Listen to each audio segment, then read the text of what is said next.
O importante tenente-coronel do Exército Vermelho recebeu o alarme de ataque americano. Sua missão era iniciar um contra-ataque nuclear imediatamente. Sua hesitação salvou o mundo. Tenente-coronel do Exército Russo Stanislav Petrov era responsável pelo Centro de Detecção de Ataques Nucleares da URSS. Aos 44 anos, ele estava em serviço na madrugada de 26 de setembro de 1983, na base Stepnkov 15, próximo a Moscou.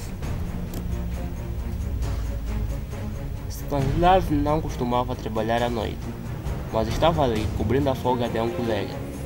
Essas bases militares de detecção de ataques eram elementos centrais da dinâmica política militar do medo, que colocava a iminência de um holocausto generalizado no caso de uso de armas nucleares como base de relações entre EUA e URSS, fazendo com que as duas potências nunca entrassem em conflito direto. A partir da base militar, o tenente-coronel gerenciava a imensa rede de radares, satélites e analistas que protegiam o território soviético contra possíveis ataques americanos. Sua função era vigiar os equipamentos e informar as autoridades sobre qualquer mudança.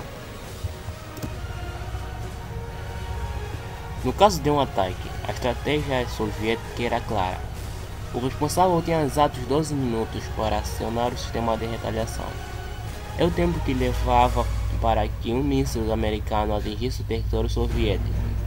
Isso faria com que, no caso de um ataque a Moscou, o outro não fosse retaliado, o que realmente fazia com que os americanos pensassem duas vezes. Em outras palavras, cabia ao tenente-coronel lançar os mísseis e começar a Terceira Guerra Mundial, e a pior delas, a guerra nuclear, cujas chances de sobrevivência da humanidade não eram muito animadoras.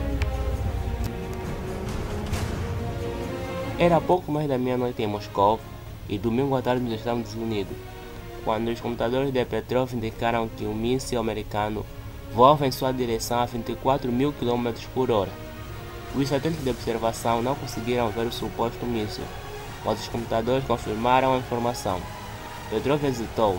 Ele sabia a delicadeza desse assunto, que poderia envolver a extinção da humanidade.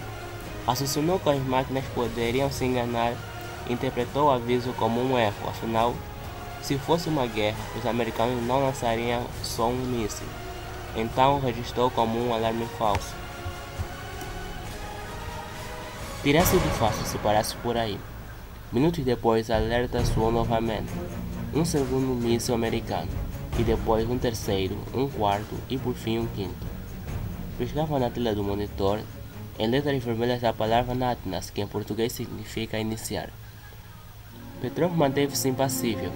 Ele ainda acreditava que o sistema estava errado, mas não tinha outras fontes para checar as informações e confirmar sua suspeita.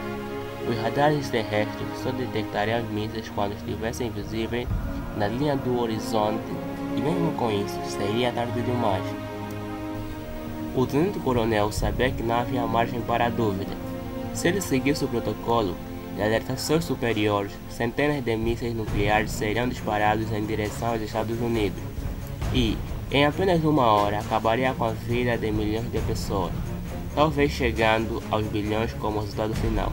Petrov, mais do que qualquer outro militar soviético, sabia que o povo não tem a responsabilidade sobre a imprudência de seus governantes, e lembrava numa época em que isso era desensinado, que o país inimigo era composto de seres humanos. Confiando em sua intuição, Petrov não comunicou nada. Se estivesse errado, o mundo cairia sobre a sua cabeça, literalmente. 13 minutos se passaram, o silêncio era absoluto dentro e fora do comando militar. Logo o radar confirmou que não havia nenhum ataque, nenhum míssil ou destruição. O militar soviético tomou a decisão certa e livrou o mundo de uma terceira guerra mundial. Se outro oficial estivesse em seu lugar, talvez você não estivesse aqui agora para ver este vídeo, e nem eu para fazê-lo. O mundo não ficou sabendo do que aconteceu. Para não expor a falha do seu sistema de defesa, os militares soviéticos abafaram o caso, que só se tornou público 20 anos depois. Petrov foi repreendido por não seguir o protocolo oficial e passou longos tempos em um interrogatório, mas não foi punido. Seria complicado justificar castigar alguém por salvar o mundo, mas tampouco foi reconhecido como herói. O sistema militar soviético era bastante rígido e protocolar, não cobrindo espaço para subjetividades. Em 1984, ele deixou o serviço militar e começou a trabalhar no Instituto de Pesquisa que havia desenvolvido o sistema de alerta de mísseis do exército soviético. Após a morte de sua esposa em 1997, aposentou-se.